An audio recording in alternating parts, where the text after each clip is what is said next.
56 million. 56 million. That's what Straight Outta Compton made at the box office.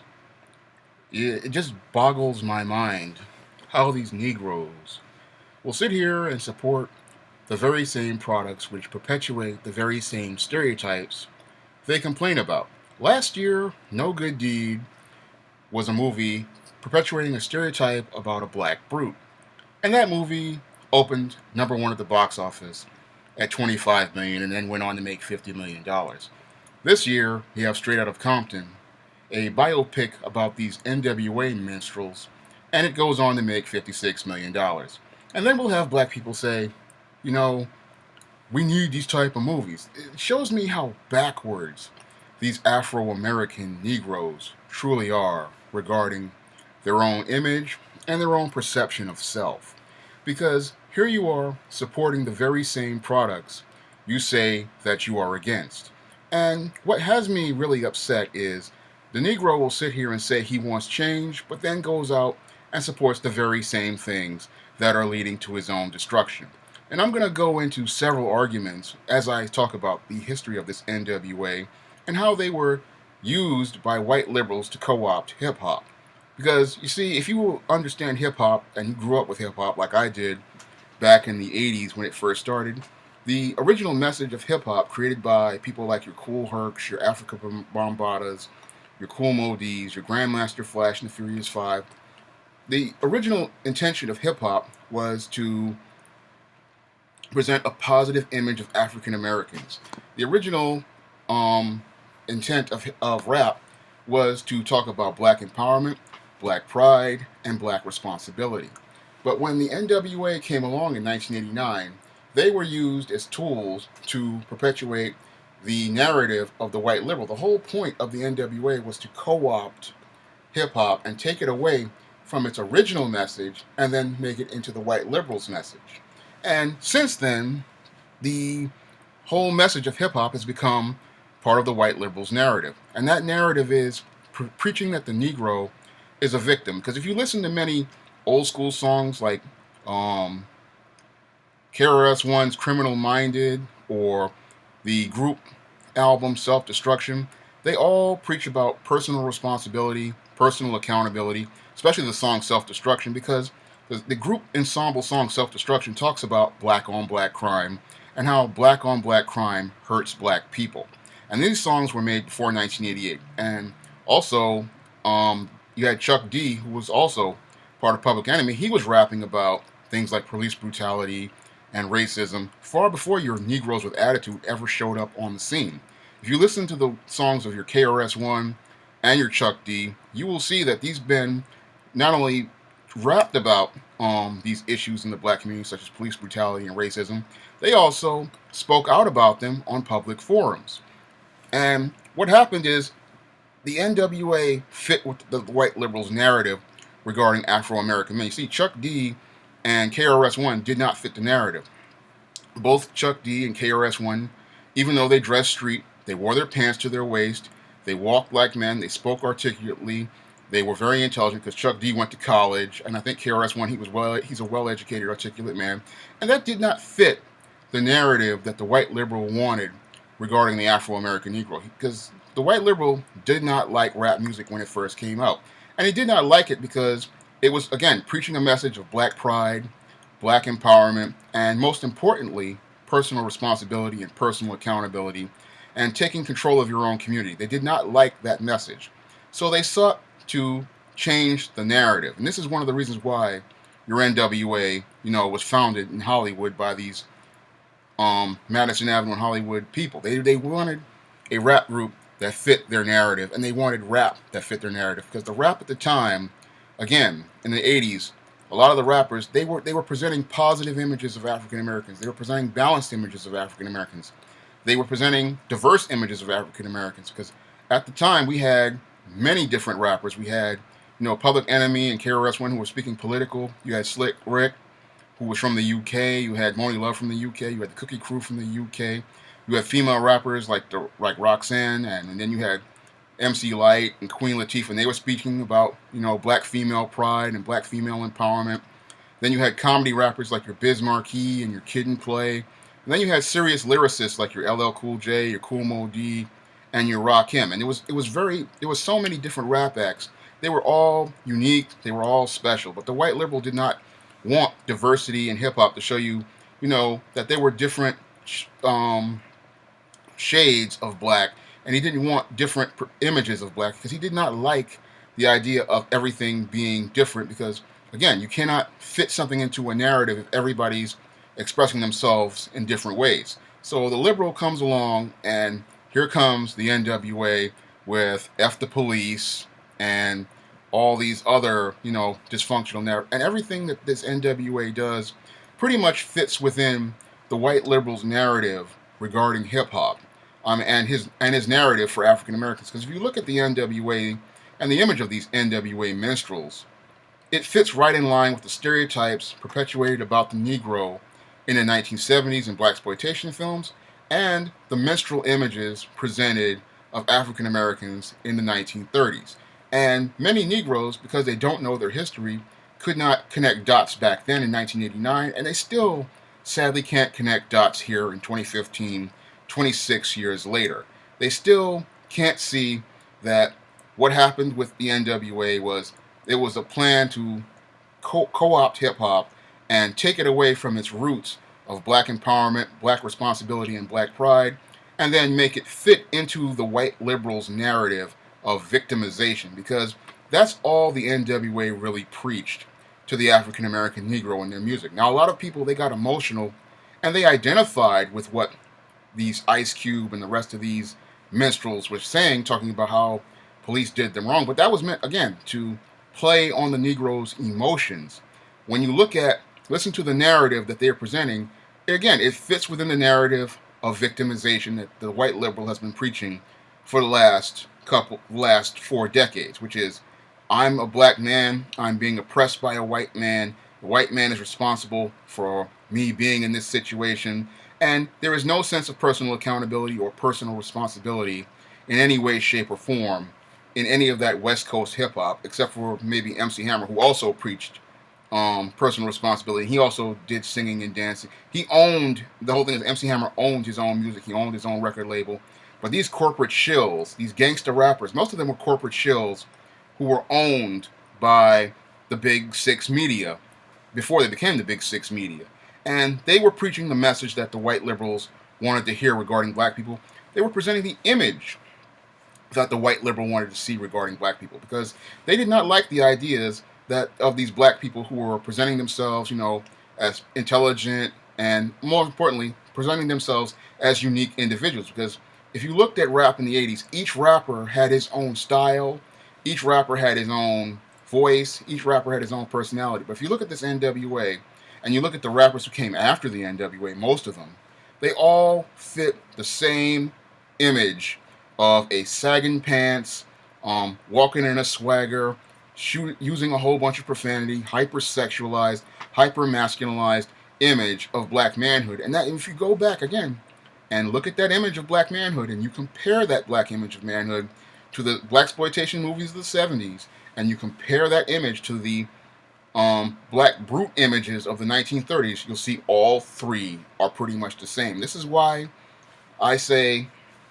that hip hop had been co-opted by the white liberal and made to fit his narrative and his image of the Afro-American Negro, instead of it being our image of the African American Negro. If you look at old school hip hop, like your Big Daddy Kanes, your Biz Markies, your Rakims, you will see our image of ourselves created by ourselves. And if you look at these NWA and these Tupac and all these other guys, you will see that the image of the Afro-American Negro in these hip hop records pretty much fits the narrative of this white liberal and these white racists out here. It pretty much is the exact same picture as that of people had of Negroes back in the 30s. And what's really sad is that here in 2015, many of these Afro-Americans, again, are falling for the same okie doke, believing the same hype, thinking that, oh, this story is my story, it's just like Ferguson. Yeah, ironically, it's just like Ferguson. It's just like what happened to Sandra Bland. You guys are falling for a narrative. You are falling for the hype. And you are believing, just like people believed in the 90s, that this is what black is supposed to be and this is our story. And no, that's not our story at all. This is what the white liberal wants you to see as black. This is what the white liberal wants you to tell you is black. It's not what black people are.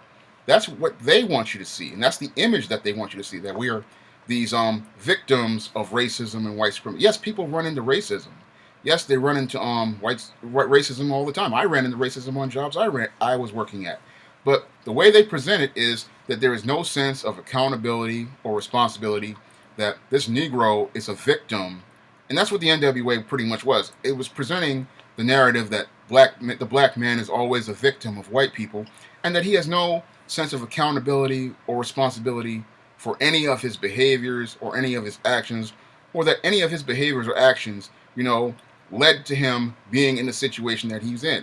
If we look at a lot of these cases in 2015, for the last couple of years, a lot of these guys, again, there's no sense of responsibility. I mean, like Michael Brown, nobody ever talks about how he stole those cigars and how that led to him being in that sad state of what happened to him, that tragic state of affairs. Did he deserve to get killed? No, he didn't deserve to get killed. But none of this would have started if he had left those cigars in that man's store. That was something, most guys who grew up where I was would have much understood. The same thing with Eric Garner. Why are you selling loose cigarettes on the street? There are plenty of great hustles out here. You don't have to do something dusty like this. And you look at all these black people, it's like they're talking about Black Lives Matter, but you're participating in behaviors that show, how little regard you have for your life. And they're sitting there trying to tie it into the Black Lives Matter movement, which again, if you look at the parallels, has been co-opted by these white liberals like your George Soros and many others and your black women, and this has been co-opted. And then you have people saying that they identify with the NWA. I'm like, how can you identify with the NWA? The NWA, in many ways was just like your Michael Brown, but you're seeing it from, the wrong perspective, because the NWA, again, they were a bunch of gang members before they became rappers. They were a bunch of thugs before they became rappers. They were terrorizing their own community before they became rappers. And then what they did was they sold out to the white liberals and in order to produce their records and get their records distributed. And they sold out to them so that they could take over the narrative of hip hop. And then what happened was, when they took over the narrative of hip hop, this became the new standard for most of what black culture has been for the last 20 years. Instead of black culture being about, personal black empowerment and black pride, what happened was we had the thug culture, the thug life, and thug became synonymous with black. And because thug became synonymous with black, we had an entire generation of black men and women believing false images and false stereotypes regarding black people and breathing new life into old stereotypes regarding black people. And this is why, I say that hip-hop has been pretty much been compromised. And this was something that people just did not see, regarding your NWAs or your Two Live Crews or your Tupacs or your Notorious B.I.G.s or your Jay-Z's. All these guys pretty much took hip-hop and they used it, they pimped the black community, talking about how they were victims of all this stuff. And they took hip-hop away from its original message and made it into the message of the white liberal. And this is what we have going on with hip-hop right now. Hip-hop is now following the narrative of the white liberal, because if you look at all these rap acts, I really want you to just take a look at all of them. All the images are the same. Guys in sagging pants with their heads to the side and fitted caps on. Guys with expensive sneakers on. Guys standing around flashy, expensive cars. Guys talking about B's and H's. Guys talking about guns and selling dope. Guys talking about how they're victims of the white man.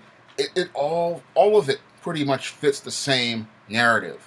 And if you look at that and you compare it to the hip hop that originally started in the 80s, completely different image. And that was because that rap was created by black people, and this net rap today is literally controlled and managed by white people, and is meant to perpetuate their image of blackness, not your image of blackness.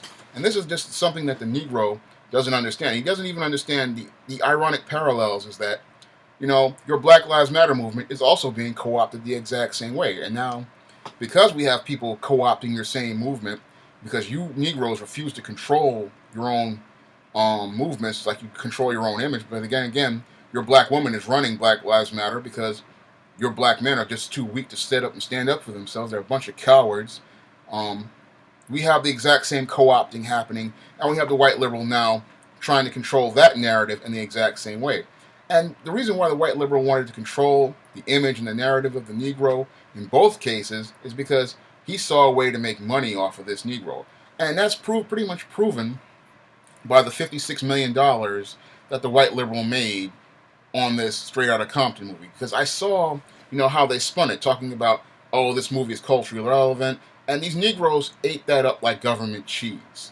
Negroes sat there and said, "Oh, it's culturally relevant. I got to go see it." It's socially they socially engineered this shine into believing that this story, which was really a story about the decline of hip hop, because the NWA was the beginning of the end for hip hop as we knew it, because hip hop originally, as I stated just a few minutes ago, was a very diverse art form. There were many different type of rappers. Ever since these gangster rappers came out, we've only gotten one type of image. And again, that image directly fits the narrative of this white liberal. And this white liberal's view of black is what we've been seeing for the last 20 years in hip-hop. And this is why I always say that we always see black through a white lens. And the reason why we see black through a white lens is because we have Uncle Toms and sellouts like your NWA and your Jay-Z and your Tupac who are ready to get their money at the expense of the Negro. And the Negro doesn't even understand, how he's being pimped and exploited by the very same people in his black community. Because what happens is they use black faces, the white liberal uses black faces to sell the Negro on their image of blackness. And the sad part is the Negro, he never figures this out. He never says to himself, you know what, why is this image always coming out all the time? Why are these guys always talking about, these images always coming out of us wearing sagging pants, talking about we're thugs, we're gangsters, we're criminals, we have to sell dope. Why are they always trying to sell that image to us? I mean, every generation, this is the image that they try to sell the Negro of himself. And sadly, every generation, the Negro goes out and buys that exact same image. And that's what's so sad, about watching the aftermath regarding this movie. I mean, a lot of people, they went and spent $56 million on this movie thinking they were getting a biopic. No, you were getting a spin of life regarding this Negro on camera. You were getting the white liberal's view of things. And the white liberal, he took your hip-hop, he took your art form, and he's now made it to fit his view of black people. And the sad part is, we don't have any black people out here with the courage or the backbone to say we're going to take our image back and try to control it the same way I tried to do with my SJS Direct Imprint. There's not that many people out there saying, I'm going to take my image and say, you know what, I'm tired of these negative images of African Americans. Every time, something hits the mainstream, it seems to fit this very same narrative. Because when the NWA came out, I looked at it as, I remember watching Ice Cube on Oprah Winfrey when he was just acting like a straight up minstrel. And I remember watching Tupac and Snoop, all of them on all the various interview shows, acting like straight up minstrels, fitting the very same stereotypes. And most black people were like, oh, well, this is okay, this is normal. I'm like, no, this is not okay. These black men are on TV because they fit this white liberal's narrative, they fit this white liberal's view of black men, they fit this white liberal's perception of black men.